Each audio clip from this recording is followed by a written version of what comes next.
শিক্ষার্থী বন্ধুরা শুভেচ্ছা নিও। আজকে আমি ষষ্ঠ শ্রেণীর ইসলাম শিক্ষা বইয়ের 115 পৃষ্ঠা যে একটি সলিউশন আছে বা টিউটোরিয়াল আছে সেটি তোমাদের সামনে শেয়ার করব। তো দেখা যাক, চলো পড়ে দেখি আমরা।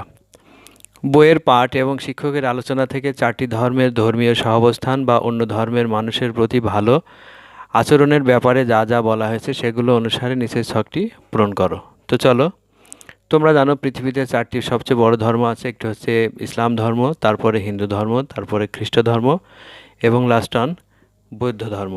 তো চলো প্রথমে আলোচনা করব ইসলাম ধর্মের সকলের প্রতি সহাবস্থান সম্পর্কে যে দুটি কথা বলা যেতে পারে।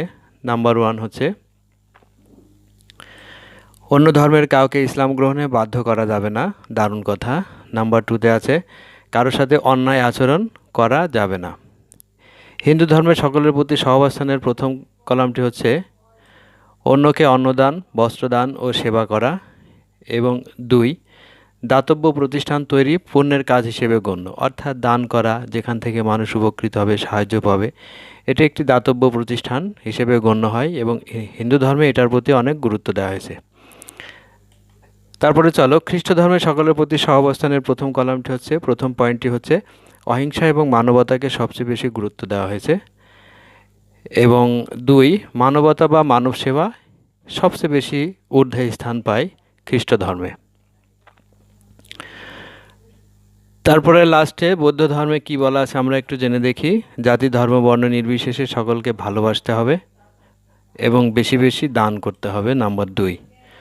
সো স্টুডেন্টস, আশা করছি তোমরা আজকের এই টিউটোরিয়ালের মাধ্যমে 4টি ধর্মেই মৌলিক যে 4টি মূল যে 4টি ধর্ম আছে সেখানে পারস্পরিক সহাবস্থান সম্পর্কে যা বলা আছে তোমরা নিশ্চয়ই বুঝতে পেরেছো। তো পরবর্তী ভিডিও দেখার জন্য আমন্ত্রণ রইল এবং ভিডিও লেফট করার পূর্বে অবশ্যই চ্যানেলটি সাবস্ক্রাইব করতে ভুলো না।